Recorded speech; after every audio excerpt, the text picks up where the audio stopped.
This is an editorial passage of around 450 words at the speed of 85 WPM, and the matter of the passage is provided below the description box. Do check out.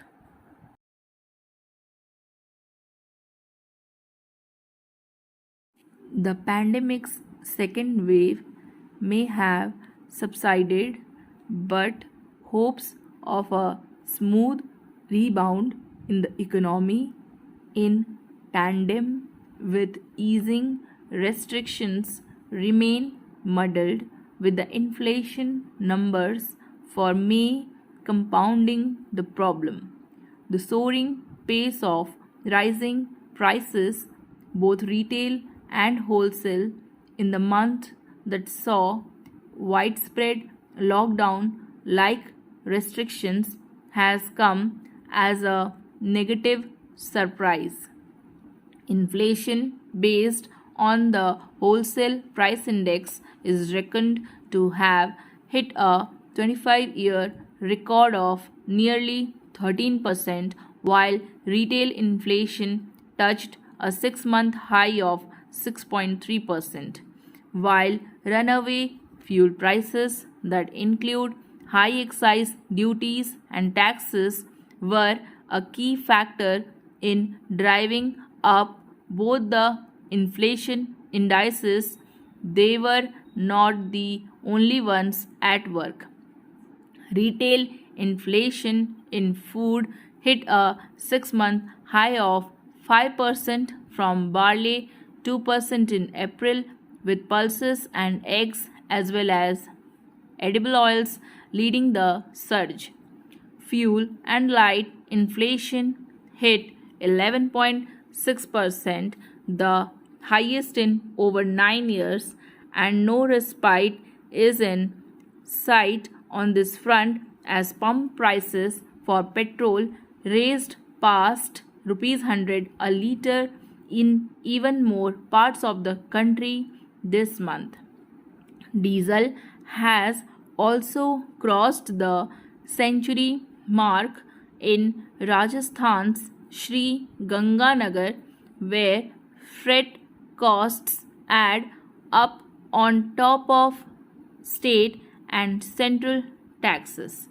Even if one were to discount food and fuel prices, core inflation has crossed the 6% mark for the first time in 31 months and is estimated at 6.6%.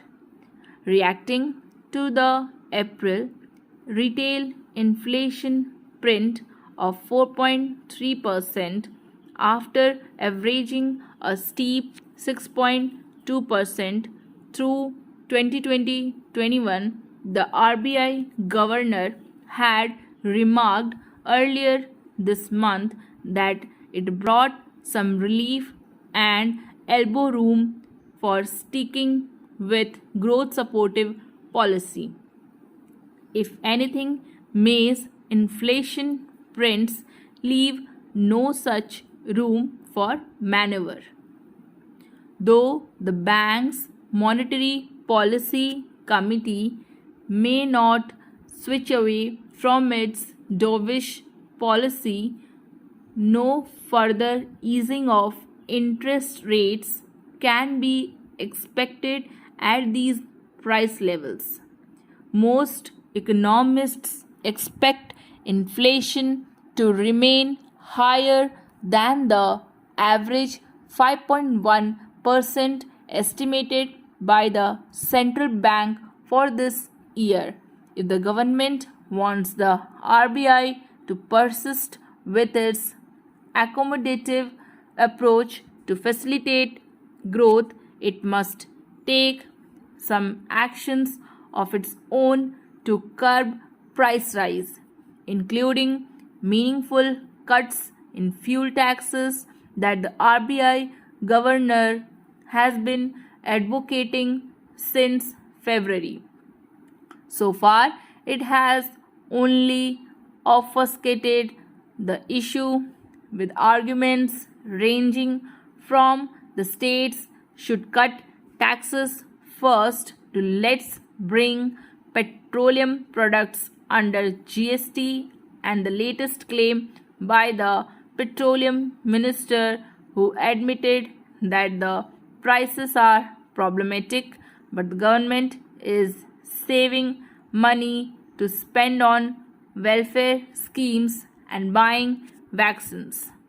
For a population already reeling from job and income losses and higher medical costs since the pandemic's onset, the persistently high inflation is untenable. No welfare scheme can offset its disproportionately adverse impact on the poor.